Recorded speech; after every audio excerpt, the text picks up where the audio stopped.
आप सब लोगों को जय मसीह की। प्रभु की उपस्थिति में आने का मौका परमेश्वर ने हमारे जीवन में दिया है।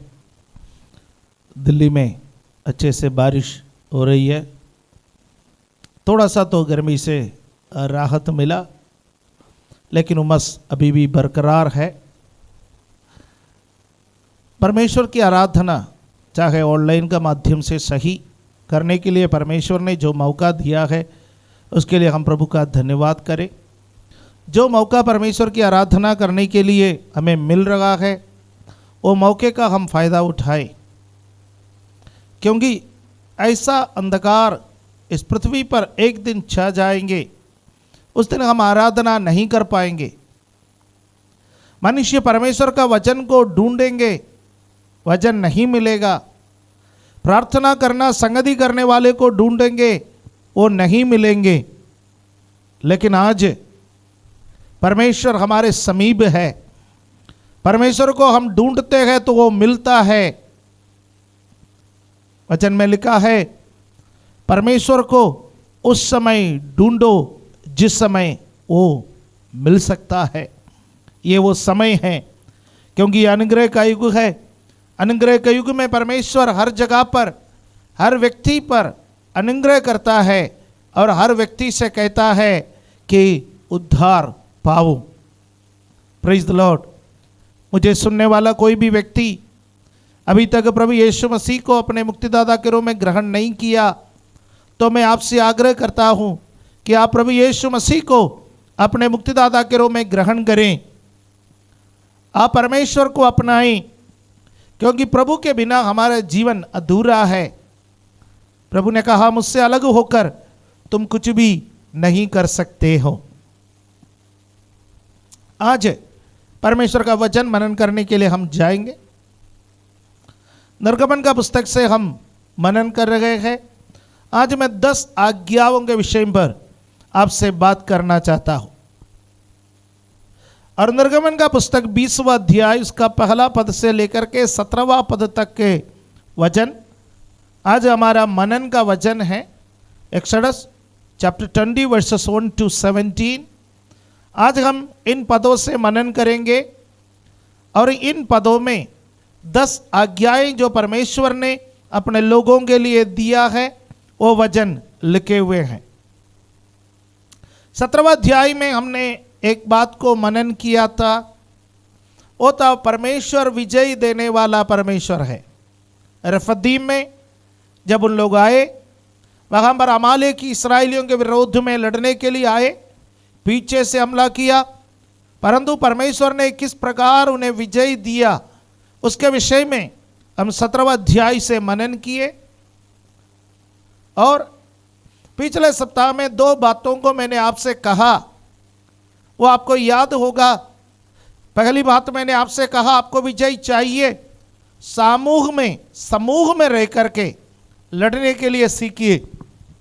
प्रार्थना समूह में रहकर, आराधना समूह में रहकर, परमेश्वर का वचन का मनन करना समूह में रहकर, समस्या का सामना करना समूह में रहकर व्यक्तिगत महत्वपूर्ण है।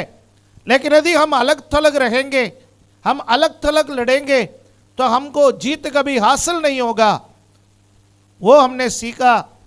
और दूसरा हमने एक बात सीखा है कि हमारे बातों को, हमारे जो स्तर है उससे आत्मिक स्तर पर ले जाने के लिए हमने सीखा स्पिरिचुअल रिलम। आत्मिक स्तर पर अपने लड़ाइयों को ले जाइए। उसके लिए मैंने उगाव पक्षी का उदाहरण भी आपके सामने बताया है। यह सब मैं इसलिए है कि आपको याद दिलाने के लिए कि पिछले बार हमने ये सीखा है। जब आप निर्गमन का पुस्तक उसका 18वां अध्याय में आएंगे, वह हम सेवकों के लिए बहुत महत्वपूर्ण एक अध्याय है, लेकिन परिवार के लिए भी एक महत्वपूर्ण अध्याय है। उसको यदि एक टाइटल दे सकता है तो हम दे सकते हैं लीडरशिप लेसन्स फ्रॉम जत्रो। यित्रो जो मूसा का ससुर मूसा से मिलने के लिए आता है, और वो वहाँ पर जब आता है वो देखते हैं कि किस प्रकार मूसा व्यस्त रहता है, अपना परिवार के लिए समय नहीं मिलता, अपने व्यक्तिगत बातों के लिए समय नहीं मिलता, बल्कि लोगों के बीच में घुसकर सुबह से लेकर शाम तक लोगों का समस्याओं को सुन करके वो समय को बिताता है। तब इत्रो ने अपना दामाद मूसा को जो बातें सिखाए हैं, अगुवाईपन कैसे होता है, अगुवाईपन अकेला नहीं होता, अकेला कुछ नहीं कर सकता, समूह में जब जाने का समय किस प्रकार अपना अधिकार को दूसरों के साथ बांट करके कार्य करना है, वो 18वां अध्याय में हम देखते हैं। मैं उसका 21वां पद को पढ़ना चाहता हूँ। एक्सोडस चैप्टर 18 वर्स 21, 18वां अध्याय का 21वां पद को मैं पढ़ूंगा और उस अध्याय का समरी मैं आपसे बताना चाहूंगा। फिर तू इन सब लोगों में से ऐसे पुरुषों को छांट ले जो गुणी और परमेश्वर का भय मानने वाला, सच्चे और अन्याय के लाभ से घृणा करने वाले हो, और उनको 1000-1000, 100-100, 50-50 और 10-10 मनुष्यों पर प्रधान नियुक्त कर दे। मैं चाहता हूं कि आप 18वां अध्याय को पूरा पढ़ें और समझे। एक कलीसिया के रूप में, एक परिवार के रूप में हमें इन सिद्धांतों का पालन करना है। और एक यहां पर वास्तव में आजकल हमारा जो कोर्ट का व्यवस्था, जिस प्रकार हमारे अदालतें बनाया गया है, रखा गया है, वो निर्गमन का पुस्तक उसका 18वां अध्याय पर है। अब देख सकते हैं हमारे यहां पर एसडीएम कोर्ट है, वो भी मजिस्ट्रेट है, एग्जीक्यूटिव मजिस्ट्रेट है, और इन मजिस्ट्रेटों के ऊपर आप जब जाएंगे तो डिस्ट्रिक्ट कोर्ट है, फिर उसके ऊपर आप जाओगे तो हाई कोर्ट है, हाई कोर्ट के ऊपर आप जाओगे सुप्रीम कोर्ट है। अब देखिए यहां पर इत्रो ने मूसा को क्या सिखाया, 10 लोगों के ऊपर, 50 लोगों के ऊपर, 100 लोगों के ऊपर, 1000 लोगों के ऊपर ऐसे लोगों को नियुक्त कर दे। उसके बाद लोगों का समस्या इन लोगों में सुलझ नहीं पा रहे हैं तो वो सुप्रीम कोर्ट में आ सकता है, मूसा के पास आ सकता है, और इन लोगों जो मामले को निपटा नहीं सकता है केवल वो ही सुनना तुम, तब तुम्हें टाइम मिलेगा। ओके, अब यहां पर मैं आपको एक विषय यहां पर छू करके जाना चाहता हूं। वो विषय ये है, मैंने सेवकाई में इस बात को देखा, मैंने परिवार में भी इस बात को देखा है कि सबसे कठिन बात क्या है। सबसे कठिन बात है अपना अधिकार किसी के साथ बांटना। फैमिली में क्लैशेस होता है, पति पत्नी के बीच में, बच्चे और माता पिता के बीच में, भाई बहनों के बीच में। ये मनमुटाव, ये तनाव, ये झगड़े अक्सर क्यों होते हैं? क्योंकि कोई भी व्यक्ति अपना अधिकार को दूसरे के साथ शेयर करना नहीं चाहता, बल्कि दूसरे के अधिकार को और छीनना चाहते हैं। हमारे देश में चुनाव होते हैं, चुनाव से पहले टिकट के लिए लड़ाइयां मचते हैं। कई जगहों पर हमने देखा कई पार्टी के कार्यकर्ता कुर्सियां तोड़ते हुए, दफ्तरों को तोड़ते हुए, नेताओं का घेराव करते हुए। टिकट मिल गया, फिर जीतने के लिए एक लड़ाई, जीत गए हैं, मंत्री बनने का लड़ाई, मुख्यमंत्री कौन बनेगा, प्रधानमंत्री कौन बनेगा, कैबिनेट मंत्री कौन बनेगा, सीनियर मंत्री कौन बनेगा, जूनियर मंत्री कौन बनेगा। कल मैंने एक समाचार सुना कि कोई राजनीति से संन्यास ले लिया, उम्मीद था मंत्री बनाए जाएंगे, अच्छी बात है, कम से कम लड़ा तो नहीं, कम से कम कीचड़ तो नहीं उछाला, कम से कम किसी पर आरोप तो नहीं लगाया। सही बात है। जब व्यक्ति को लगता है कि यह मेरा फील्ड नहीं है, मेरे लिए यहां पर इज्जत नहीं है, यह मेरा काम नहीं है, व्यक्ति को अपना काम चुनना चाहिए। मैं उस बात का आदर करता हूं, सम्मान करता हूं। हर जगह पर यह है, अधिकार के लिए लड़ाई, बल्कि अधिकार बांटने के लिए तैयार नहीं है। परिवार में मैं आपसे बताना चाहता हूं, जब बच्चे बड़े हो जाते हैं, बच्चों के साथ थोड़ा थोड़ा अपने अपने अधिकार को बांटना सीखिए, आपका जीवन आसान हो जाएगा। माता पिता इस बात को ध्यान रखें, अपना अधिकार को थोड़ा थोड़ा बच्चों से बांटने से आपका जीवन आसान हो जाएगा और आपके बच्चे जिम्मेवार बनेंगे। हालेलुया। कई परिवारों में बच्चे इतने बड़े हो गए, माता पिता ये कहते हैं कि उनको कुछ नहीं आता, कपड़ा भी हमें धो के देना पड़ता है, उसका रूम भी हमें साफ करके देना पड़ता है, मेरी बेटी को चाय बनाना भी नहीं आता। ससुराल वाले सिखाएंगे, तब 2-3 बार आपको भी बुलाएंगे, आप खुश हो जाएंगे, है ना। पहले पहले बोलते रहा ना, मेरी बेटी को चाय बनाना भी नहीं आता। किचन का अधिकार अपने बच्चों से बांटिए, पैसे का अधिकार अपने बच्चों के साथ बांटिए, काम का अधिकार अपने बच्चों के साथ बांटिए। कलीसिया में भी ऐसा है। हमारे बाद कौन है? यदि अचानक परमेश्वर हमें बुला लिया जाए, क्या हमारे कलीसिया अनाथ हो जाए? जिस स्थान पर हम खड़े हैं, क्या वो स्थान बेकार हो जाए? नहीं, हमें अपने पीछे लोगों को तैयार करना है। यही इत्रो ने मूसा को सिखाया है। इस्राएली अभी भी कामयाब है। इस्राएली जैसा ऐसा कोई जनता नहीं है जिस पर इतनी मार पड़ी हो,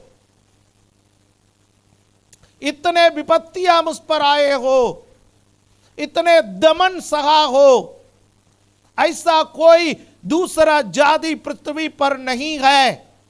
परंतु लीडरशिप के कारण, अगुवाईपन का वो शिक्षा जो इत्रो ने मूसा को दिया, वो अभी भी फॉलो करने के कारण वे कामयाब है। इस्राएल एक ऐसा राष्ट्र है जहां पर मिलिट्री ट्रेनिंग कंपलसरी है। इस्राएल में गए हुए लोग, परमेश्वर के दासों के जो अनुभव है, मैंने सुना, 16, 17, 18 साल की लड़कियां मशीन गन लेते हुए इस्राएल के सड़कों पर, इस्राएल के मुख्य जगहों पर वे लोग क्या करते गए? सुरक्षा देते गए, सुरक्षा का भूमिका निभाते गए।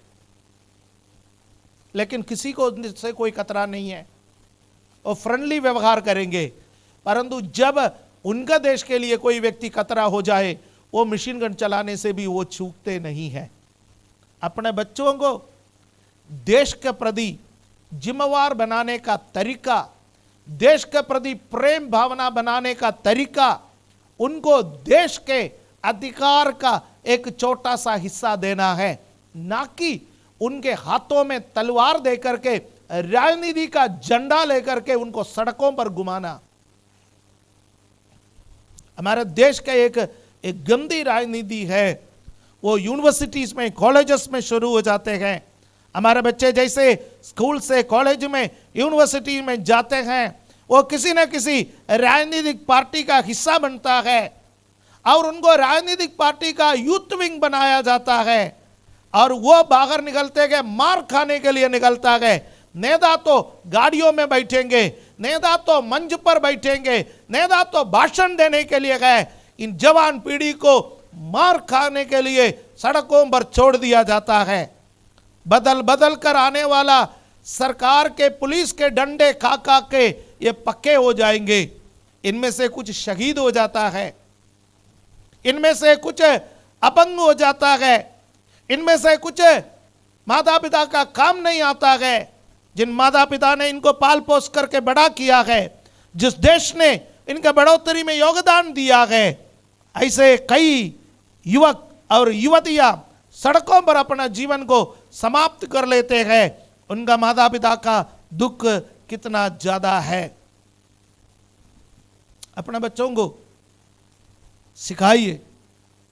इत्रों ने मूसा को जैसा सिखाया वैसा हम अपने बच्चों को सिखाए, अपना कलीसिया का लोगों को सिखाए। इसलिए निर्गमन का पुस्तक 18वां अध्याय एक अच्छा लीडरशिप अगुवाईपन के विषय में बात करने वाला अध्याय है। हम बाइबल स्कूल वगैरह में इसको ज़्यादा सिखाते हैं, बस मैं उसको छू करके जाना चाहता हूँ। अब 19वां अध्याय में आइए। 19वां अध्याय में वहाँ पर परमेश्वर किस प्रकार इसराइलियों के सामने प्रकट होता है, इसराइलियों से बातें करता है, उसके बारे में लिखा है।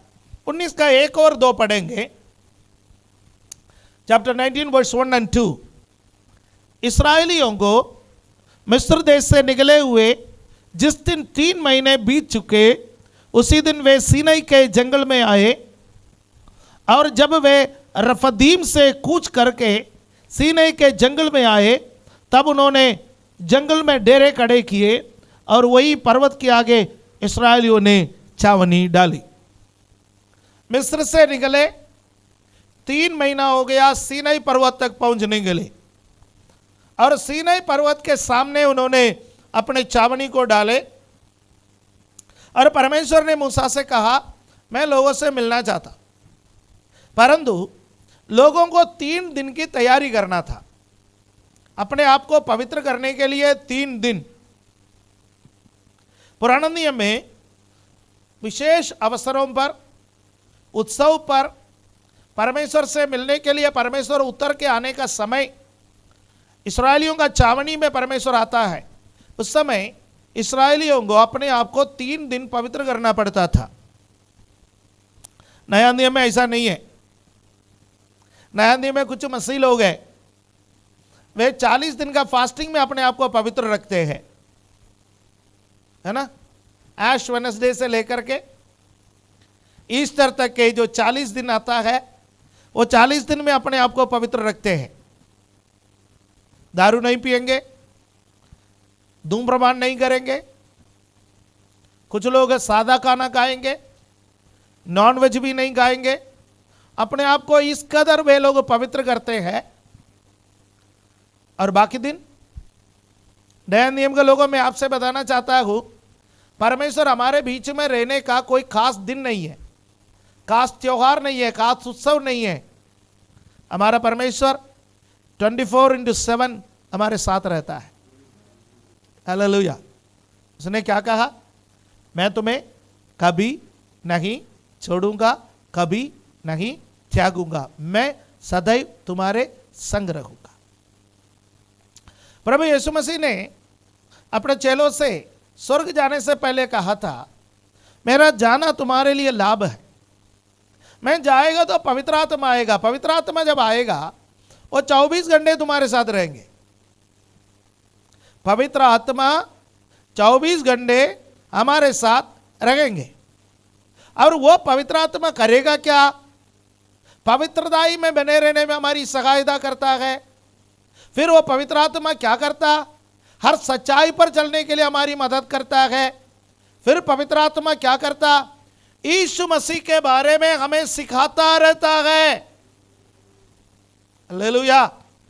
आपके अंदर पवित्र आत्मा है, क्योंकि यीशु को ग्रहण किए हुए हर एक व्यक्ति के अंदर पवित्र आत्मा है।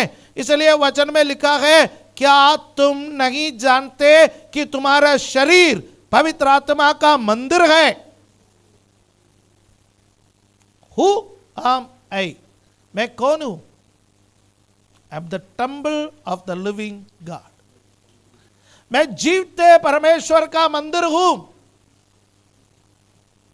और जब मैं जीवते परमेश्वर का मंदिर है, मुझ में अपवित्रता ही नहीं चाहिए, मुझ में अशुद्धि नहीं चाहिए, मुझ में गंदगी नहीं चाहिए। इसलिए हम कहते हैं कि नशा नहीं करना। क्यों कहते हैं कि नशा नहीं करना? क्योंकि ये शरीर पवित्र आत्मा का मंदिर है और इस शरीर को नाश करने का अधिकार हमें नहीं है। नशा शरीर को नाश करता है, नशा शरीर को खाता है। हालेलुया। इसलिए हम कहते हैं कि इस शरीर को टॉर्चर भी मत करो, इस शरीर को सताओ मत, इसको पर्याप्त भोजन दो, ओवर ईटिंग भी मत करो। ये शरीर पवित्र आत्मा का मंदिर है, इसको पवित्रताई में बना के रखिए, क्योंकि जहां परमेश्वर रहता है वहां पवित्रताई होना चाहिए। देखिए, मसीही जगत में पवित्र आत्मा के बारे में एक्सट्रीम एक विचारधारा है, जब आप पवित्र बनेगा तभी पवित्र आत्मा मिलेगा। नहीं, मैं इस बात को नहीं मानता। जब आप पवित्र बनेगा तभी पवित्र आत्मा मिलेगा। तो इस पृथ्वी पर ऐसा कोई मनुष्य नहीं है जो इस योग्यता रखता हो कि पवित्र आत्मा पाए। फिर पवित्र आत्मा कैसे आता है, क्यों आता है? पवित्र आत्मा आता है जब हम यीशु मसीह को अपने मुक्तिदाता के रूप में ग्रहण करने के लिए। क्यों दिया जाता है? ताकि हम पवित्र बने रहने के लिए दिया जाता है। पवित्र बनने के बाद नहीं, यीशु को ग्रहण करने से पहले आप पवित्र बन ही नहीं सकता। यीशु को ग्रहण कर लिया, पवित्र आत्मा आया, वो पवित्र आत्मा आपको पवित्र बनने में सहायता करेगा। इसलिए गलत मत समझना कि पवित्र बनने के बाद पवित्र आत्मा आएगा, क्योंकि हम अपना सामर्थ्य से, अपना ताकत से पवित्र नहीं बन सकता। पवित्र बनना है तो परमेश्वर का आत्मा की सहायता की हमें जरूरत है। हालेलुया। और दूसरा एक एक्सट्रीम विचारधारा है, वो है चाहे आप कितना भी गंदा क्यों ना हो, पवित्र आत्मा आपके साथ रहेंगे। नहीं, एफएसी 4:30 में लिखा हुआ है, जो पवित्र आत्मा तुम में बसा हुआ है उसको शोकित मत करना, शोकित मत करना। पवित्र आत्मा भी शोकित हो जाता है, क्योंकि पवित्र आत्मा एक व्यक्ति है, शोकित होता है।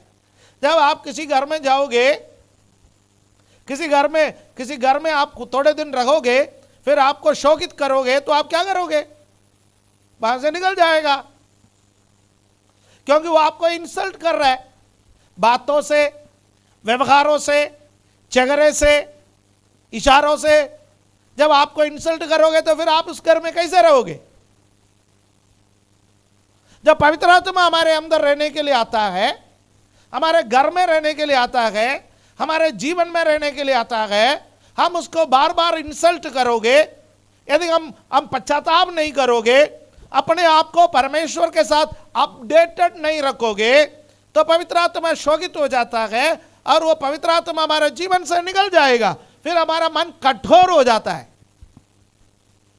एक व्यक्ति का जीवन में पवित्र आत्मा है या नहीं है, वो जानने का एक अच्छा तरीका है, व्यक्ति का मन नरम है या व्यक्ति का मन कठोर है। पवित्र आत्मा जिस व्यक्ति के अंदर आएंगे, उससे गलती हो जाता है, सॉरी कहने में उसको दिक्कत नहीं होता, नम्र बने रहने में उसको दिक्कत नहीं होता, पश्चाताप करने में उसको दिक्कत नहीं होता। लेकिन एक व्यक्ति के अंदर पवित्र आत्मा नहीं है, वो कठोर हो जाता है। राइट? तो पुराना नियम में परमेश्वर आने से पहले 3 दिन अपने आप को पवित्र करने के लिए लोगों से बोला। केरल के कुछ कलीसिया है, प्रभु भोज देने से पहले 3 दिन उपवास प्रार्थना रखेंगे। कई कलीसिया, ऐसे कई कलीसियाओं में प्रचार करने का भी मुझे मौका मिलता है जब केरला में जाता है, हम लोग उधर है तो। और मैंने एक बात देखा है, लगभग आसपास के सभी कलीसियाओं में एक ही समय उपवास प्रार्थना चलता है, या तो महीने के शुरुआत के इतवार से पहले, या महीने के लास्ट के इतवार से पहले, या एक इतवार को लोग चुन करके रखा है उससे पहले बाहर से किसी भविष्यद्वक्ता को लाएंगे, वो भविष्यद्वक्ता को ला करके 3 दिन उपवास प्रार्थना चलाएंगे, सबका पाप का धुलाई कर देंगे। उसके बाद तीसरा दिन इतवार का दिन प्रभु भोज देगा। लोग भी बहुत खुश है, प्रभु भोज मिल गया, बड़े खुशी से रहा, बड़े आनंद से रहा। उसके बाद धीरे धीरे धीरे धीरे गंदा होने लगता है। फिर 1 महीने में जब पूरी तरह से गंदा हो जाएगा, है ना, हम लोग कई लोग ड्राई क्लीनिंग में देते हैं, हमारा कंबल हमारे कपड़े ड्राई क्लीनिंग में देता है, और हम सोचते हैं कि इस्तेमाल करो करो करो करो, करते करते करते, अरे करो ना, ड्राई क्लीनिंग में देना ही है। उसी प्रकार कुछ लोग इस कदर पाप करते गए, सोचते गए स्पेशल डिटर्जेंट लेकर के स्पेशल भविष्यद्वक्ता आएगा, धुलाई करना उसका काम है। अगला प्रभु भोज से पहले पास्टर जी कैसे भी धुलाई करवा करके ही प्रभु भोज देंगे। सुनिए, यह भी विचारधारा गलत है। मैं कहता हूं कि कलीसिया में प्रभु भोज के लिए स्पेशल दिन रखने का भी हमारे लिए जरूरत नहीं है। वचन में लिखा गया है, जब कभी वे इकट्ठे होते थे प्रभु भोज की में भाग लेते थे। पहला सप्ताह भी ले सकता है, दूसरा सप्ताह भी ले सकता है, तीसरा, 14 और खाली इतवार का दिन ही प्रभु भोज ले सकते नहीं। जब कभी हम इकट्ठे हो जाता है अपने अपने सुविधा के अनुसार प्रभु भोज ले सकता है। क्यों? क्योंकि 24/7 हम पवित्रताई में रहना है। हाँ, यह हमारा कर्तव्य है कि प्रभु भोज से पहले पश्चाताप करने का एक मौका देना, क्योंकि हो सकता है कोई कमजोर व्यक्ति हो जिनको इन बातों के बारे में नहीं मालूम है, उनका जीवन में पाप है और हमारा भी पाप है जो अनजाने है, उसके लिए पश्चाताप करना जरूरी है। लेकिन प्रभु भोज वो नहीं है आपका 1 महीने का इकट्ठा हुआ पापों को तो धुल जाए। ऐसा है तो लॉकडाउन में कितने पाप आपने इकट्ठा की, प्रभु भोज अभी हुआ नहीं, कितने महीनों से नहीं हो रहा है? बड़ा सा वॉशिंग मशीन लाना पड़ेगा। प्यारों, पवित्र आत्मा के विषय में मैं बात कर रहा था। परमेश्वर हमारे संग 24 घंटे रहता है। 24 घंटे पवित्रताई का कामना करना, पवित्रताई में बने रहने की इच्छा रखना, वो हमारे अंदर से है तो हमें पवित्र बने रहने में परमेश्वर सहायता करेंगे। उसके लिए पवित्र आत्मा दिया जाता है। ओके, अब 18वां अध्याय में लीडरशिप के शिक्षा है। 19वां अध्याय में परमेश्वर जब आता है लोग कैसे अपने आप को शुद्ध करना है उसके बारे में बोलते हैं। 19वां अध्याय में परमेश्वर उतर आता है। जब परमेश्वर उतर आता है पहाड़ से धुआं निकलता है, गर्जन का शब्द निकलता है, तुरही का आवाज निकलता है, और तुरही की आवाज जब ऊंचे पर हो जाता है तो मूसा परमेश्वर से बातें करता है। मूसा और परमेश्वर के बीच के वार्तालाप है। परमेश्वर मूसा से कहता है हारून को लेकर के आना। हारून और हूर मूसा के संग गया। हारून और हूर को एक जगह में ठहरा दिया, कहा तुम यहां परमेश्वर की आराधना करो। उसके बाद मूसा यहोशू के साथ और आगे चला गया। वहां पर मूसा परमेश्वर की उपस्थिति में 40 दिन और 40 रात बैठ करके परमेश्वर का व्यवस्था को पाया। उस व्यवस्था का सबसे मुख्य भाग है 10 आज्ञा, जो 20वां अध्याय का पहला पद से लेकर के 17वां पद तक हम पढ़ सकते हैं। और आज मेरा मुख्य जो विषय है वो 10 आज्ञा के बारे में है। 10 आज्ञा को जब देखें, 10 आज्ञा के बारे में मैं पूरा सा प्रचार करने के लिए नहीं हूं, जो थोड़ा समय मेरे सामने है उसमें 10 आज्ञा के बारे में कुछ कुछ बातें आपको बता दूं ताकि आगे का बाइबल अध्ययन में आपकी सहायता हो सके। अब जब 10 आज्ञा पढ़ते हैं, 10 आज्ञा को हम यदि चाहें तो 3 कैटेगरी में उसको आसानी से बांट सकते हैं। उसका पहला आज्ञा से लेकर के 14 आज्ञा तक, 1 to 4, 1 से लेकर 4 तक पढ़ने का समय परमेश्वर से संबंधित आज्ञाएं हैं। परमेश्वर से संबंधित आज्ञा है। और परमेश्वर से संबंधित आज्ञा है, परमेश्वर ने क्या कहा? पगला उसका तीसरा वचन में लिखा है, तीसरा वचन में 20वां अध्याय का तीसरा वचन, चैप्टर 20 वर्स 3, उसमें क्या लिखा है? उसमें लिखा है तुम मुझे छोड़कर दूसरे को ईश्वर करके ना मानना। राइट? परमेश्वर गुस्सा हो जाता है जब हम किसी और को महिमा देता है, ईश्वर कहता है, तो परमेश्वर गुस्सा करता है। केवल एक ही परमेश्वर है जिसने आकाश और पृथ्वी को बनाया, वो सृष्टि करता है। सड़क पर चलने वाले 4 पैर के जानवर को, जंगल के 4 पैर के जानवर को, नाश होने वाले किसी मनुष्य को जब आप ईश्वर कहता है, जब उसकी उपासना करते हैं, तो परमेश्वर दुखी होता है ना? वो हमारा सृष्टिकर्ता है। जिस सृष्टिकर्ता को छोड़ करके मनुष्य जब सृष्टि के पीछे भागता है, परमेश्वर दुखी होता है। इसलिए परमेश्वर कहता है, पहली आज्ञा में प्रभु ने कहा मुझे छोड़ करके दूसरे को ईश्वर करके न मानना। और दूसरी आज्ञा भी पहली आज्ञा के साथ मिला हुआ है, उसमें मूर्ति पूजा के बारे में बात करते हैं। उसमें कहता है तू अपने लिए कोई मूर्ति खोद कर ना बनाना, ना उसकी उपासना करना।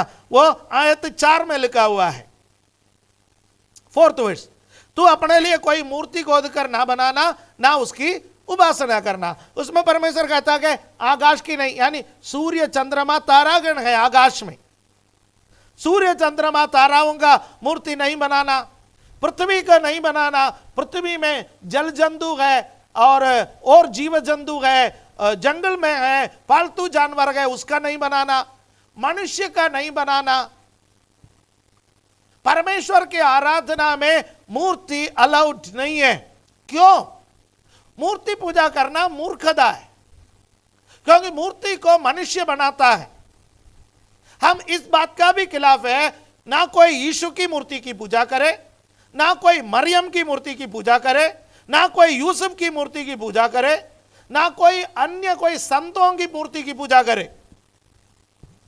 यद्यपि मसीहत के अंदर कुछ कलीसियाएं हैं जिनके चर्चों में आप जाओगे तो वहां बार मूर्तियां रखे हैं, मूर्तियों के सामने मोमबत्ती लगाते हैं लोग, मूर्तियों के सामने दंडवत करते हैं लोग। बाइबल के मुताबिक वो भी मना है। कब्रों में जाना मना है, मरे हुओं का फोटो के आगे हाथ जोड़ना मना है। बाइबल मूर्ति पूजा के सख्त खिलाफ है। क्यों? मूर्ति को कौन बनाता है? मनुष्य। मनुष्य मूर्ति को बनाने के बाद उस मूर्ति के सामने जाकर के बोलता है तुम मेरे ईश्वर हो। इसका मतलब तुमने मुझे बनाया। क्यों झूठ बोलने के लिए जाओगे? क्यों मूर्खता की बातें करने के लिए जाओगे? तो परमेश्वर बोलता है मुझे छोड़ करके दूसरों को ईश्वर करके मानो मत। और दूसरा स्पेशली परमेश्वर ने बोला मूर्तियां खोद करके ना बनाना, ना उसकी उपासना करना। यह आज्ञा परमेश्वर ने इस्राएलियों को क्यों दिया? क्योंकि इस्राएली कहां से निकल कर आ रहा है, इस बात को ध्यान रखना। इस्राएली निकल कर आ रहे गए मिस्र से। मिस्र के से निकल करके केवल 3 महीना हुआ है। हमारा भाषा में बपतिस्मा अभी अभी लिया है, क्योंकि लाल समुद्र अभी पार किया। तो बपतिस्मा अभी अभी लिया है। जब बपतिस्मा अभी अभी लिया है, उनको आगे कैसे जीवन बिताना है उसको सिखाना परमेश्वर का फर्ज है। इसलिए परमेश्वर उनको बोल रहा है कि मुझे छोड़कर दूसरों को ईश्वर करके नहीं मानना। मिस्र में मैं जब थोड़े दिन पहले 10 विपत्ति के विषय में बात किया, मैंने आपको बोला मिस्र के लोग किस किस चीज को ईश्वर मानते थे। मेढक को ईश्वर मानते थे, है ना, अन्य जीव जंतुओं को ईश्वर मानते थे, सर्प को ईश्वर मानते थे, फिरवों को ईश्वर मानते थे, और अलग अलग जानवरों को ईश्वर मानते थे, उसकी पूजा करते थे। इसलिए परमेश्वर ने मिस्र से निकले हुए इस्राएलियों को ये आज्ञा दिया है कि वहां से तुमने जो जो बातों को सीखा है वो आगे नहीं चलेगा। तुम्हारा परमेश्वर यहोवा मैं हूं, मैं तुम्हारा सृष्टिकर्ता परमेश्वर हूं, मेरे सिवाय और कोई ईश्वर तुम्हारे बीच में नहीं होना। मसीह लोगों, मैं आपसे एक बात कहना चाहता हूं, आज मसीह जगत में दृश्य मूर्तियां नहीं है, परंतु अदृश्य मूर्तियां बहुत है। एक पैसा, मसीह लोग यदि पैसे के पीछे भागे, परमेश्वर को छोड़ करके 24 घंटे पैसे के पीछे भागे, काम से आपको फुर्सत नहीं है, परमेश्वर का आराधना करने का फुर्सत नहीं है, पारिवारिक प्रार्थना का फुर्सत नहीं है, तो आपका ईश्वर पैसा है। जब जवान बच्चे पढ़ाई को अपना ईश्वर मान लेते हैं, पढ़ाई आपका ईश्वर बनना नहीं चाहिए। आपका ईश्वर यहोवा परमेश्वर है। अब पढ़ाई जितना पढ़ सकता है कि आप पढ़ो, अच्छे अच्छे मार्क लाओ, नहीं तो फिर कोरोना को बुलाना पड़ेगा, सब पास हो जाएंगे, अच्छे मार्क भी मिलेंगे।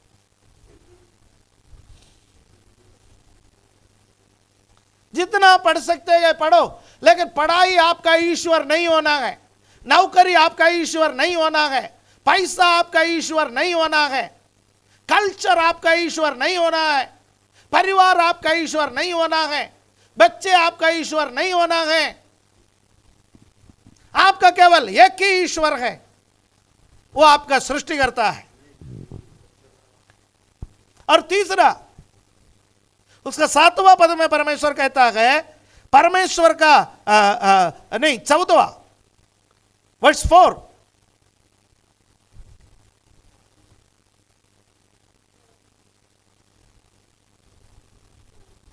तीसरा आज्ञा कौन सी है? ओके, वो 7वां वचन में, तू अपना परमेश्वर का नाम व्यर्थ में नहीं लेना। तू अपना परमेश्वर का नाम व्यर्थ में नहीं लेना। परमेश्वर कहता है कि उनका नाम व्यर्थ में नहीं लेना। उसका अर्थ है परमेश्वर का नाम को स्वार्थ के लिए इस्तेमाल करना व्यर्थ में लेना है।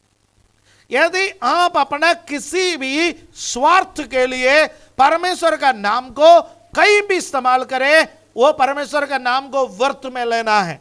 राइट? इन चीजों के गहराई में जाकर के बारीकी से एक एक बात समझाना मैं नहीं चाहूंगा आज, क्योंकि आज मुझे ये ओवरऑल कवर करना है इसलिए। और अगला आज्ञा परमेश्वर ने क्या दिया है? परमेश्वर से संबंधित अगला आज्ञा परमेश्वर ने दिया है, तो विश्राम दिन को पवित्र मानना। विश्राम दिन को पवित्र मानना।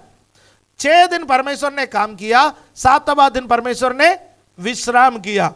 अब 7th डे वाले बोलेंगे 7वां दिन तो शनिवार है, इसलिए आराधना शनिवार करना चाहिए। राइट? रिफॉर्म्ड क्रिश्चियंस बोलेंगे हम इतवार का दिन आराधना करेंगे, क्योंकि इतवार का दिन पुनरुत्थान का दिन है। शनिवार का दिन पगला यहूदी प्रतिदिन आराधना करते थे। सॉरी, पगला यहूदी नहीं, पगला विश्वासी। पगला विश्वासी यहूदी मजहब से आए थे, इसलिए वे लोग प्रतिदिन आराधना करते थे। लेकिन शनिवार का दिन आराधनालय में जाते थे। प्रतिदिन वो घरों में इकट्ठा होते थे। किसी किसी का घर में जगह पर जगह है, वहां इकट्ठे होते थे, प्रार्थना करते थे, पवित्र आत्मा पाते थे, अन्य भाषा बोलते थे, भविष्यवाणियां होते थे, चंगाई होते थे, चिन्ह और चमत्कार होते थे। इसलिए बाइबल में लिखा है प्रतिदिन लोग उद्धार पाते थे। अब प्रेरितों का काम पढ़ने के समय वहां पर क्या लिखा है? परमेश्वर उद्धार पाए हुए लोगों को प्रतिदिन कलीसिया में मिलाया करता था। प्रतिदिन लोग उद्धार पाते थे। कैसे? प्रतिदिन प्रार्थना चलता था, लोग प्रतिदिन उद्धार पाते थे। यह प्रार्थना कहां पर चलते थे? लोगों के घरों में चलते थे। उसके बाद शनिवार के दिन यहूदियों के आराधनालय में जाते थे। प्रभु यीशु मसीह के चेले और आरंभिक कलीसिया के मुख्य विश्वासी सब यहूदी धर्म से आए थे, इसलिए यहूदी धर्म के मुताबिक आराधनालय में जाते थे। हमसे पूछे वे लोग आराधनालय में क्यों जाते थे? इसलिए वे लोग आराधनालय में जाते थे, वहां सुसमाचार सुनाने का मौका मिलता था। वहां पर जब बाइबल पढ़ा जाता था और उसको समझाने के लिए किसी न किसी को बुलाया जाता था और वो व्यक्ति यीशु मसीह के बारे में समझाने लगे। जब चेले यीशु मसीह के बारे में समझाने लगे, यहूदी लोगों ने बोला अब तुम्हें यहां आने का जरूरत नहीं है, यहां पर आओगे तो धक्का मार के बाहर निकालेंगे। तब वे लोग यहूदियों के आराधनालय में जाना छोड़ दिया। प्रतिदिन की आराधना चलते रहा। फिर उन्होंने पुनरुत्थान के दिवस यानी इतवार का दिन घरों में इकट्ठा होते थे और प्रभु भोज की रोटी तोड़ते थे। सप्ताह के पहला दिन प्रभु भोज की रोटी तोड़ते थे। बाद में इतवार के दिन की आराधना को कलीसिया ने अपनाया। कलीसिया ने बोला कि हम 6 दिन काम करेंगे। 6 दिन काम करने का मतलब है मंडे टू सैटरडे, सोमवार के दिन से लेकर के शनिवार के दिन तक हम काम करेंगे और इतवार के दिन हम काम नहीं करेंगे। इतवार के दिन हम प्रभु की आराधना करेंगे। इतवार के दिन हम सुसमाचार सुनाएंगे। इतवार के दिन हम प्रभु भोज की रोटी तोड़ेंगे। इसलिए जब मसीहत प्रबल हो गया तब इतवार के दिन सार्वजनिक अवकाश, सार्वजनिक छुट्टी। आज भी वो परंपरा चल रही, लेकिन इस्लामिक कंट्रीज में, इस्लामिक देशों में शुक्रवार के दिन छुट्टी है। वहां के लोग जैसे हम इतवार के दिन आराधना करते गए, वहां के लोग कैसे आराधना करते गए? शुक्रवार के दिन आराधना करते गए। और आप मुझसे पूछिए, कल भारत में एक ऐसा स्थिति आ जाए इतवार का दिन छुट्टी नहीं है, मंगलवार का दिन छुट्टी होगा, तो आप क्या करोगे? अब मंगलवार के दिन आराधना करेंगे। शुक्रवार के दिन छुट्टी है, शुक्रवार के दिन आराधना करेंगे, क्योंकि हम किसी दिन को विशेष महत्व नहीं देते गए, हम परमेश्वर को महत्व देता गए। और परमेश्वर 24/7 आराधना के योग्य है। हमें दिन में आराधना करने का मौका नहीं मिलेंगे, हम रात में करेंगे। हम हमेशा आराधना करेंगे, हमेशा आराधना में रहने का कोशिश करेंगे। हमें इकट्ठा होकर के आराधना करने का मौका नहीं मिलेंगे, हम अपने अपने घरों में बैठेंगे, ऑनलाइन आराधना करेंगे। हम डेली आराधना करने वाले लोग हैं। हालेलुया। इसलिए ना शनिवार वाले के साथ टिके रहो, ना इतवार वाले के साथ टिके रहो, ना शुक्रवार वाले के साथ टिके रहो। आप टिके रहो प्रतिदिन आराधना करने वाले के साथ। हालेलुया। यदि कोई आपसे पूछे आप कौन सी दिन आराधना करते हो, आपका जवाब क्या होना चाहिए?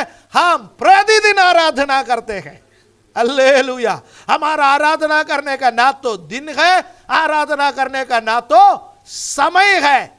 जब जब प्रभु हमें मौका देंगे हम घुटना टेक करके आराधना करेंगे। हालेलुया, आमीन। हम आराधना करने वाले बने। तो ये 4 आज्ञा, जो पहला 4 आज्ञा है, ये परमेश्वर से संबंधित है। तो मुझे छोड़कर दूसरे को ईश्वर ना मानना, कोई मूर्ति खोद कर ना बनाना, ना उसकी उपासना करना, परमेश्वर का नाम व्यर्थ में नहीं लेना। और चौथी आज्ञा है तो विश्राम दिन को पवित्र मानना। अगला जो आज्ञा है, 5वां आज्ञा, वो परिवार के साथ रिलेटेड है। उसमें लिखा हुआ है, उसका कौन सी पद में लिखा हुआ है? उसका 12वां पद में लिखा हुआ है कि honour your father and mother. तू अपना माता पिता का आदर करना, माता पिता का आदर करना। और वहां पर लिखा है माता पिता का आदर करोगे लंबी आयु मिलेगा। माता पिता का आदर करने वाले को क्या मिलेगा? लंबी उम्र, लंबी आयु। माता पिता का आदर करोगे तो परिवरिश भी अच्छा करेगा, तो उम्र भी लंबा हो जाएगी। राइट?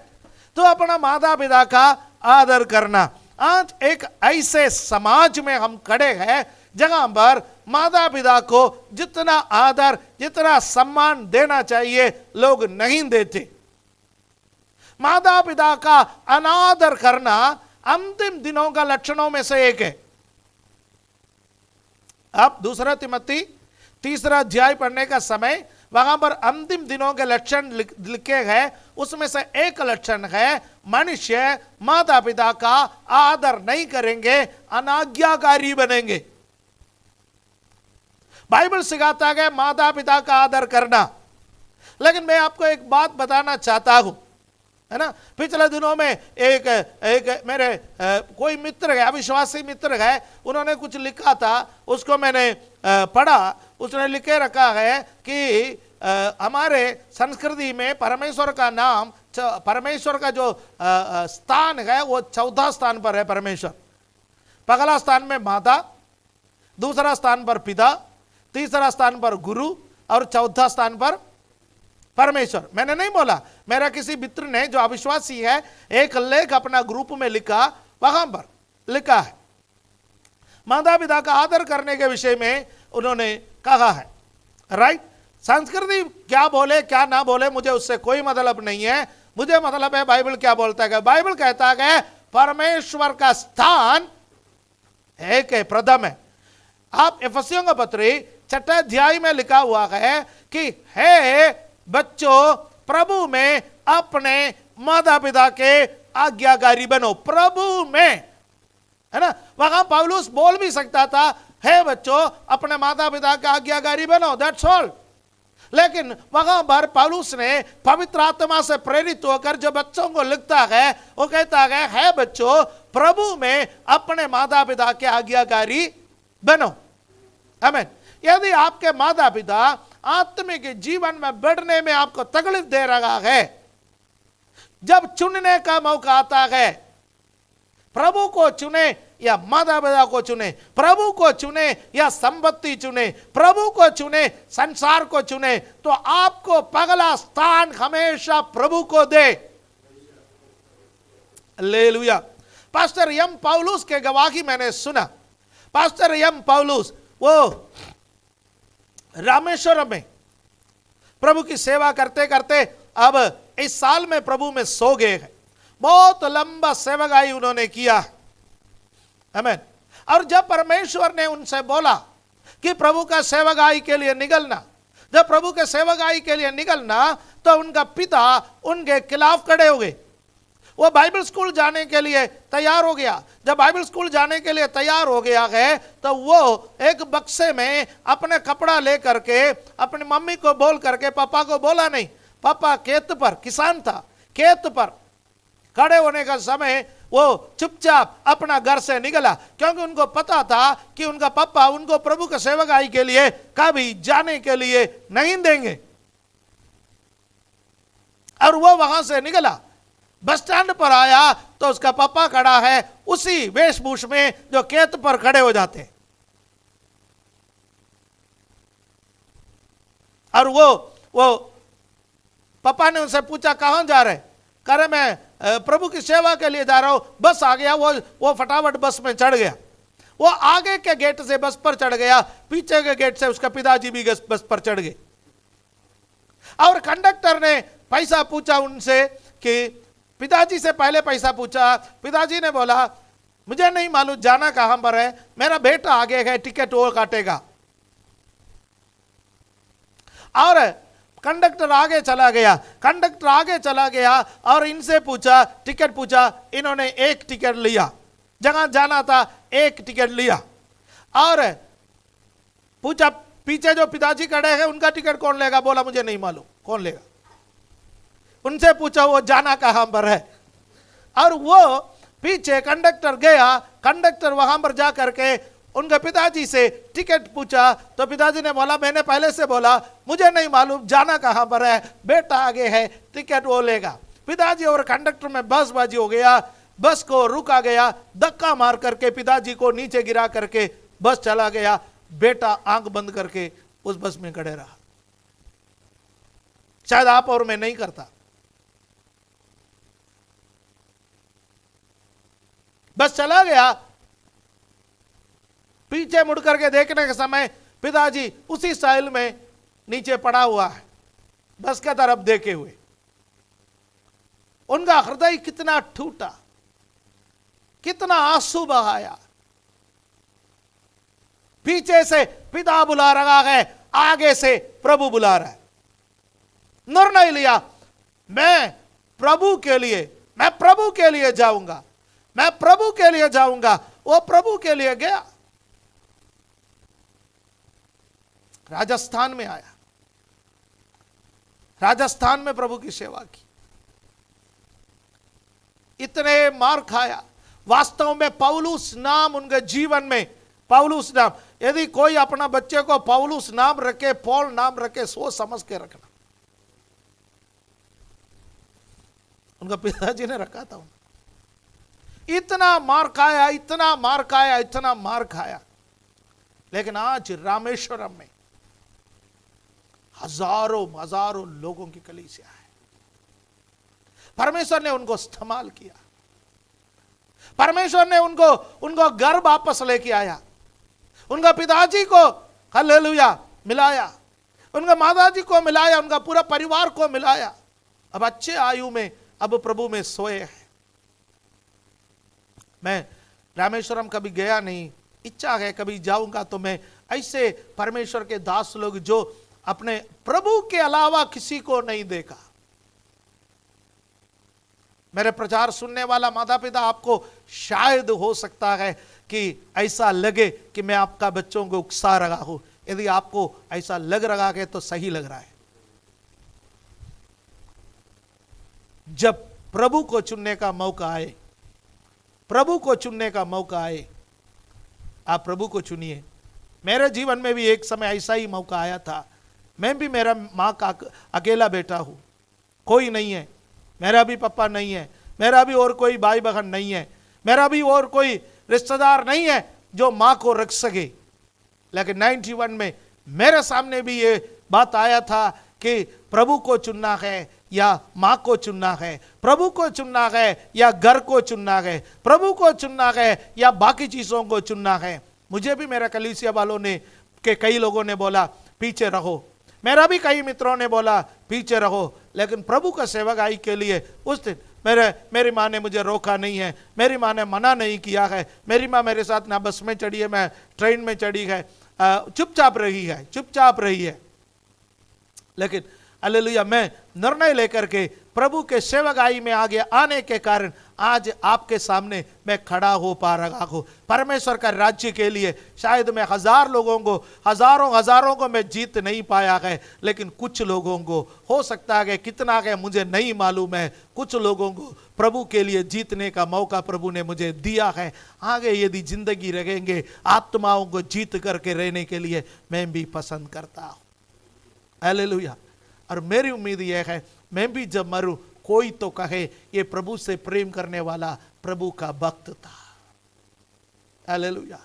कितने लोग, विलियम कैरी यदि वो अपना माता पिता से प्यार किया होता, अपना देश से प्यार किया होता, अपना भोजन से प्यार किया होता, तो वो भारत में आकर के हमारे लिए बाइबल का अनुवाद नहीं करते।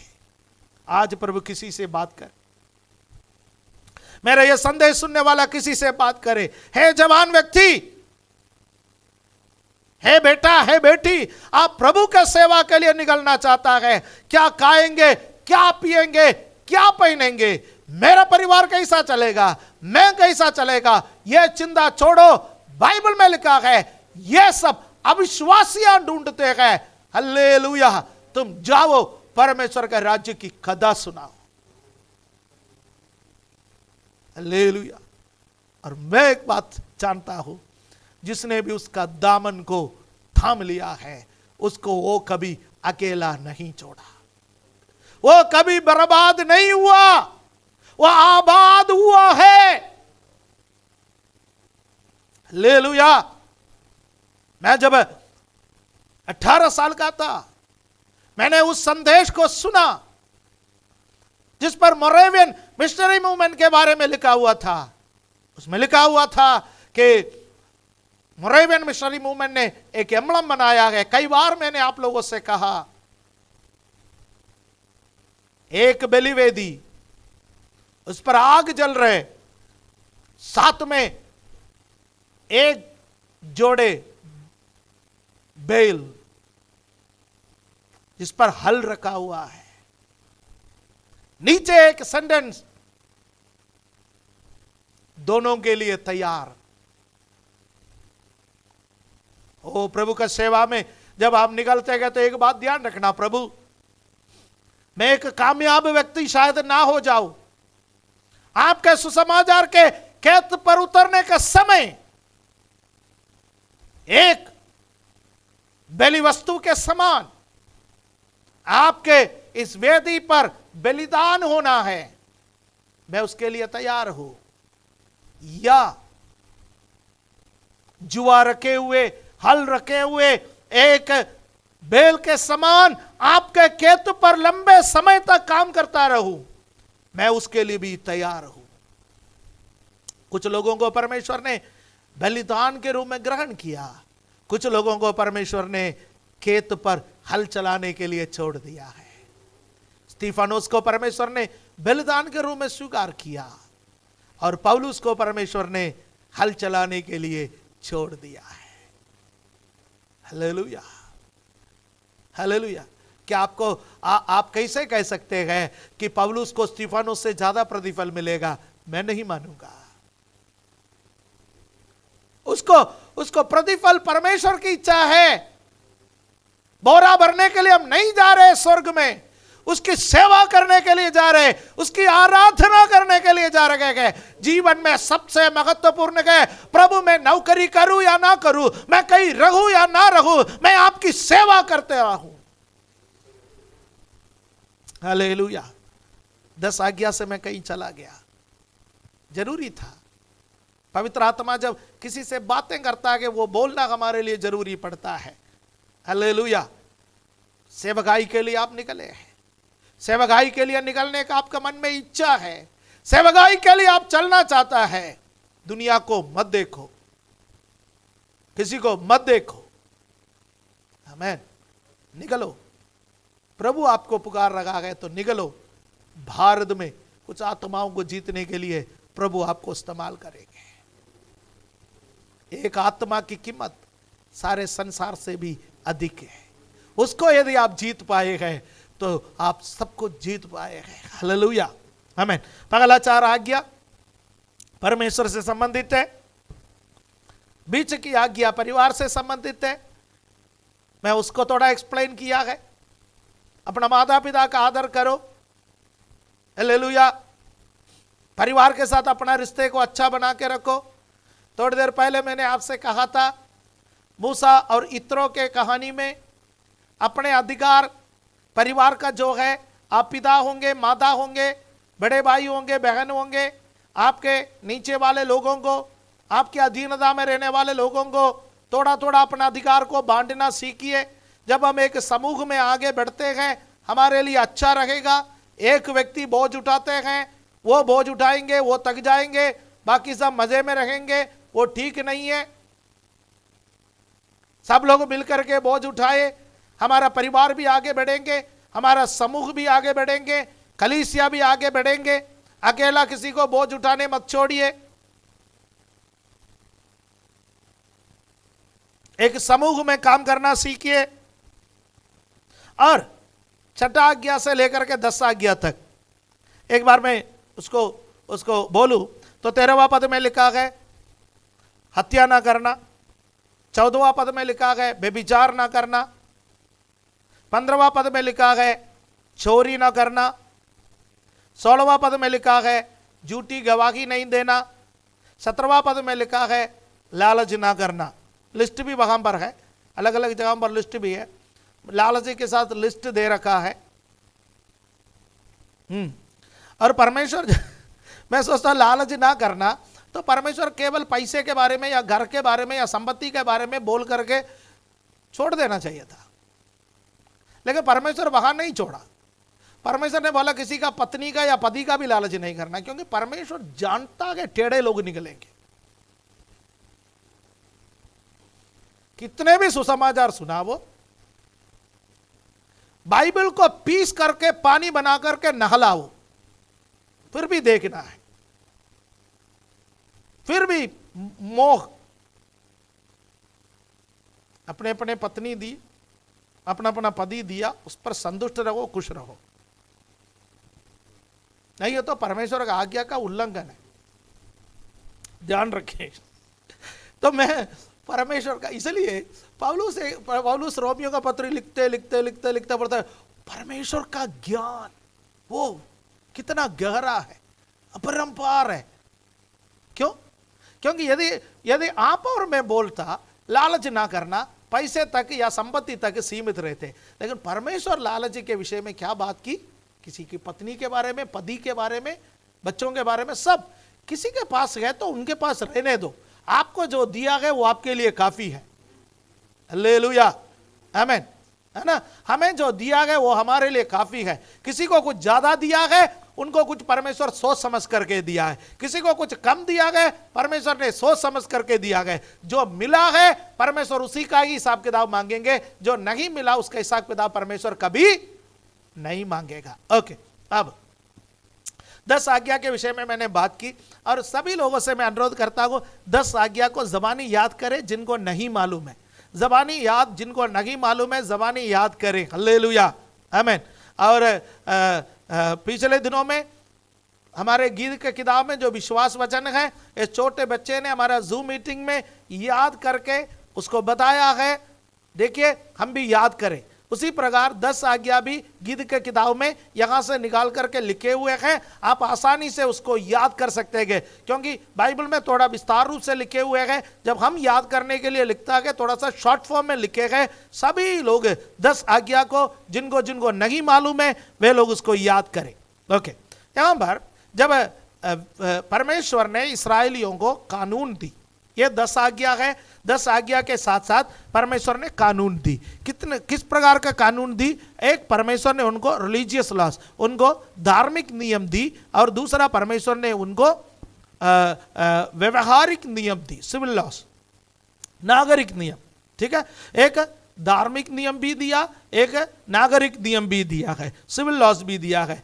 कुल मिलाकर के बाइबल विद्वान कहते हैं 613 व्यवस्थाएं, 613 आज्ञाएं परमेश्वर ने अपने लोगों को दिया है। इसमें भाई भाई के साथ कैसे व्यवहार करना, परिवार के अंदर कैसे व्यवहार करना, बाजार में कैसे व्यवहार करना, और कुछ क्रिमिनल प्रोसीजर भी उसमें दिया गया है। कुल मिलाकर के कितने दी? 10 आज्ञा को एलॉबरेट करके परमेश्वर ने 613 आज्ञाएं इस्राएलियों को दी।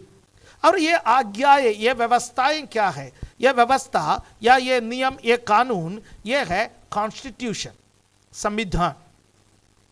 एक देश आगे बढ़ने के लिए क्या चाहिए? एक संविधान चाहिए। और जिस देश में संविधान है वो देश बेहतर है। हमारा देश एक बेहतर देश है। कई अन्य देशों को आप देखो, कई अन्य देशों से हमारा देश एक बेहतर देश है। क्यों? हमारा देश में एक संविधान है, इसलिए कहते हैं रूल ऑफ द लॉ। हमारा देश कानून के मुताबिक चलने वाला एक देश है, राइट। अब मसीही जीवन में भी कायदे कानून चाहिए। मैं कुछ लोगों से कभी खुश नहीं होता। आप कहोगे ये आपका स्वभाव है, हो सकता है जी, राइट। मैं उनसे खुश नहीं होता जो लोग बाइबल के व्यवस्था को पूरी तरह से मानने के लिए तैयार नहीं है। कुछ लोगों को 2 गाना आ गया, ढोलक बजाना आ गया, 2 भजन संगीता आ गया, सेवा करने के लिए निकले। अपने आप को पास्टर, अपने आप को प्रॉफिट, अपने आप को अपोस्टल, अपने आप को सेविका, प्रॉफिटस, आजकल बहुत कुछ निकल रहा है। यह कह के सेवा करने के लिए निकले हैं। ये लोग मसीहत में फायदा से ज्यादा नुकसान कर दिया है। इन लोगों से बचो। परमेश्वर ने जो व्यवस्था दिया है ये क्या करने के लिए? यह संविधान है। यह संविधान के बारे में आपको मालूम हो, मसीहत में व्यवस्थाएं हैं। अब यह व्यवस्थाएं जब नीचे आता है तो मत्ती 5वां अध्याय से लेकर के 7वां अध्याय तक पढ़ने का समय यीशु मसीह ने इन व्यवस्थाओं को एक्सप्लेन किया है। पुराना नियम के व्यवस्थाओं को मूसा ने जो निर्गमन के पुस्तक में आरंभ करके उन लोगों को जो व्यवस्थाएं दी, जो व्यवस्थाएं सीनाई पर्वत से मूसा ने प्राप्त की परमेश्वर से, उन व्यवस्थाओं को मत्ती 5, 6 और 7 अध्यायों में यीशु मसीह ने एक्सप्लेन किया। उसका डेफिनेशन है। इसलिए आप निर्गमन 20वां अध्याय, 21वां अध्याय, 22 और 23 तक व्यवहारिक नियम भी, सारे नियम वहां पर लिखा हुआ है इन आयतों में या इन अध्यायों में।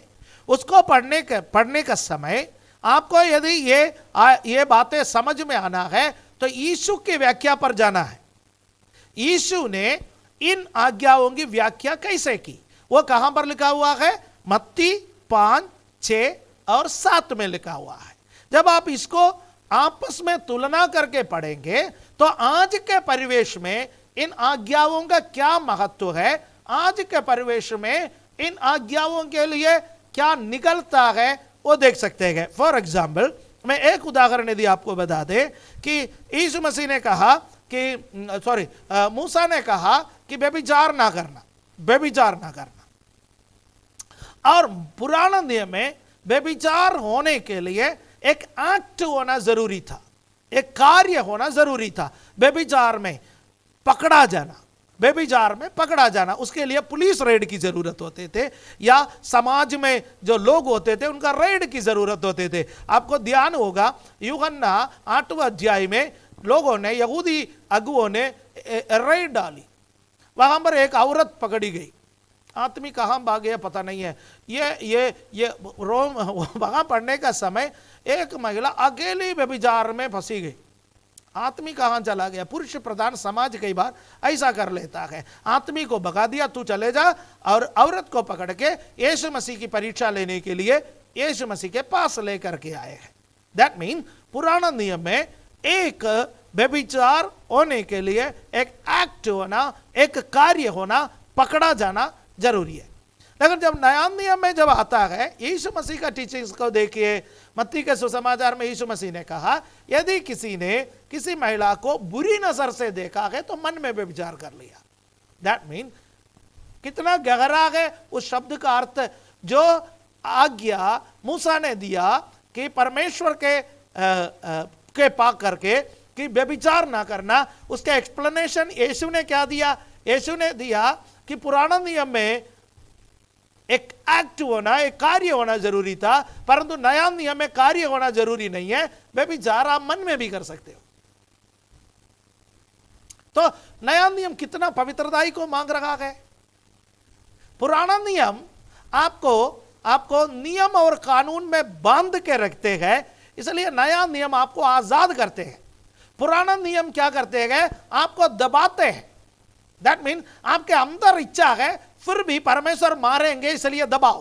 कुछ लोग ऐसा जीवन बिताता है, गंदे काम क्यों नहीं कर रहे? परमेश्वर मारेंगे, क्योंकि हमने हमारे बच्चों को पहले से सिखाया पास्टर अंकल मारेंगे। हमारा संडे स्कूल का कई बच्चों से पूछो पास्टर जी कौन है? गब्बर अंकल है। क्योंकि माता पिता खाना नहीं खाया, कौन आएंगे? पास्टर अंकल आएंगे, अभी खिलाएंगे, नहीं तो मारेंगे। बेचारा बच्चा क्या करे? कुछ पास्टर अंकल का चेहरा जो आप लोगों के लिए डरावना लगता है कि बच्चों को डराने के लिए, ये भी अच्छी बात है। यदि मेरे चेहरे का वजह से, डर की वजह से बच्चे खाना खाए तो मैं बहुत खुश हूं। नहीं सोएंगे तो बोलेगा पास्टर अंकल आएंगे, मारेंगे, सो जाओ। गंदे काम मत करना, पास्टर अंकल पंखे पर टांग देंगे। क्या हो सकता है? इसलिए हमारे बच्चे सोचते हैं कि मारेंगे। यीशु क्या करता है? दबाने के लिए नहीं कहता है, यीशु कहता है आजादी पाओ, पाप को दबाओ मत, पाप से आजादी। नया नियम क्या सिखा रहा है? पाप को दबाओ मत, पाप से आजादी। राइट? यानी पाप करने का जो विचार है वो मेरे मन में क्यों आए? पुराना नियम में पाप करने का विचार आता था, मार के डर से उसको दबा के रखता था। तो नया नियम कहता है पाप का विचार भी आने मत दो, उतना पवित्र बनो। प्रचार करने के लिए अच्छा है, लेकिन जब हकीकत में उतर जाता है बहुत संघर्ष करना पड़ता है। लेकिन जब आप आत्मा में चलोगे आपके लिए सब आसान है। शरीर में चलोगे मुश्किल है, परंतु आत्मा में चलोगे तो आसान है। इसलिए रोमियों का पत्र 8वां अध्याय में कहता है जो आत्मा के अनुसार चलते हैं वे परमेश्वर के संतान है। राइट? मैं वहां नहीं जा रहा हूं, ठीक है। अब इन तमाम आज्ञाओं को, 10 आज्ञा और बाकी 613 आज्ञाओं को यीशु ने 2 आज्ञाओं पर समेट लिया है। मत्ती 22 का 37 से लेकर के 40 तक पढ़ने का समय, मैथ्यू 22 37 to 40, ठीक है, ये पढ़ने का समय यीशु मसीह ने इन तमाम आज्ञाओं को 2 आज्ञाओं पर समेट लिया। Love your God, love your neighbours. अपना परमेश्वर से प्रेम करो, अपना पड़ोसी से प्रेम करो, राइट। परमेश्वर से कैसे प्रेम करना? संपूर्ण मन से, संपूर्ण प्राण से, संपूर्ण बुद्धि से परमेश्वर से प्रेम करो और पड़ोसी से प्रेम करो, ठीक है। ये पिछले दिनों में शायद मैं कहां पर बाइबल स्टडी में या किसी बात पर मैं बोला था, परमेश्वर से प्रेम करो और पड़ोसी से प्रेम करो। ये हमारे लिए मसीहत का मूल मंत्र है। यदि कोई भी आपसे पूछे मसीहत का मूल मंत्र क्या है, आप आंख बंद करके बताओ, परमेश्वर से प्रेम करना, पड़ोसी से प्रेम करना। आप उद्धार के विषय में कुछ मत बोलो, आप बपतिस्मा के विषय में कुछ मत बोलो, आप पवित्र आत्मा के विषय में कुछ मत बोलो। यदि कोई आपसे बोले एक सेंटेंस में डिफाइन क्रिश्चियनिटी इन 1 सेंटेंस, आप बोलो क्रिश्चियनिटी एक सेंटेंस में परमेश्वर से प्रेम करना और पड़ोसी से प्रेम करने का माध्यम है। हम क्या कोशिश कर रहे हैं? आप मसीहत में आए तो किसी धर्म में नहीं आए जी, आप मसीहत में आए तो किसी जंजाल में नहीं आए। आप मसीहत में आए गए तो आप किस में आए? परमेश्वर से प्रेम करने का एक माध्यम है मसीहत, पड़ोसी से प्रेम करने का एक माध्यम है मसीहत। हालेलुया। यहां क्या सिखाते हैं? यहां सिखाते गए परमेश्वर से कैसा प्रेम करें, यहां सिखाते गए पड़ोसी से कैसे प्रेम करें। यह है मसीहत का मूल मंत्र। आमीन। अब हमारा जीवन में क्या शिक्षा है? आज ये आज्ञाएं पढ़ा, इन बातों के बारे में पढ़ा, हमारा जीवन में क्या शिक्षा मिलते हैं? याकूब 1 का 22 पढ़ेंगे, समाप्त करेंगे। James chapter 1 verse 22। परंतु वचन पर चलने वाले बनो और केवल सुनने वाले ही नहीं, जो अपने आप को धोखा देते हैं। यदि आप वचन को केवल सुनते गए, वचन पर नहीं चलते, तो आप अपने आप को धोखा देते हैं। आज्ञा ये परमेश्वर ने क्यों दिया? सुनने के लिए नहीं दिया, चलने के लिए दिया। इस्राएली अपने आप को धोखा दिया। वचन सुना, सीनै पर्वत से वचन सुना, बार बार सुना। व्यवस्था विवरण के पुस्तक में मूसा ने बार बार सुनाया, वचन सुना, परंतु वचन पर नहीं चला, वे परमेश्वर को विफल कर दिए। अब आपके और मेरे बारी है, क्या हम वचन पर चलेंगे या वचन को सुन करके उसको किनारा करेंगे? सोचिए, मुझे क्या करना है? आज परमेश्वर से अनुग्रह मांगे, प्रभु इस वचन को ना केवल सुनने के लिए, इस पर चलने के लिए मेरी कृपा कर। मैं अपने आप को धोखा देने वाला ना बनूं, मैं आपको धोखा देने वाला ना बनूं। जो वचन मैंने सुना, जो 10 आज्ञा है, ये मेरे लिए है। मत्ती का सुसमाचार 5, 6, 7 में यीशु मसीह ने जो एक एक चीज को बारीकी से एक्सप्लेन किया, वो मेरे लिए है। प्रभु जो पत्रियां लिखे गए हैं, ये सब मेरे लिए है, क्योंकि ये पत्रियां इन आज्ञाओं को और व्याख्या करके वो सरल रूप में हमारे सामने रखते हैं। जब हम पढ़ते हैं, उसके अनुसार चलने के लिए प्रभु हमारी सहायता करे। हमारा कुछ आदतों को छोड़े, जो आशीष है लेते हैं, बाकी है निकालते हैं। इस आदत को छोड़ो, ये सब हमारे लिए है। लो, आज्ञाओं को लो, आशीष पीछे पीछे आएंगे। हालेलुया। जब आप आज्ञाओं को मानोगे, आशीष पीछे पीछे आएंगे। हमेशा मैं कहता हूं कि जो आज्ञाएं हैं, आशीष की तरफ बढ़ने वाली सीढ़ियां हैं। एक एक आज्ञाओं को आप मानते जाइए, आप आशीष के एक एक कदम नजदीक आएंगे। ये सीढ़ियां आपको आशीष की ओर ले जाएंगे। उसके लिए परमेश्वर आपकी सहायता करे। आंखों को बंद करे। स्वर्गीय पिता, इस वक्त के लिए धन्यवाद। ये वचन प्रभु एक साथ मिलकर के मनन करने के लिए आपने हमें सहायता की, उसके लिए धन्यवाद। जितने भी लोग आज वचन को सुना, आगे सुनेंगे, उन सबको आप आशीष दीजिए। हम सब हमारे जीवन को समर्पण करते हैं कि ना केवल वचन को सुनने वाले बल्कि वचन पर चलने वाले हम बन सके, उसके लिए हमारी सहायता कर। धन्यवाद देता है। प्रत्येक भाई बहन को आशीष दे। प्रभु यीशु मसीह का पवित्र नाम से इस प्रार्थना को मांगते हैं, आमीन। हालेलुया।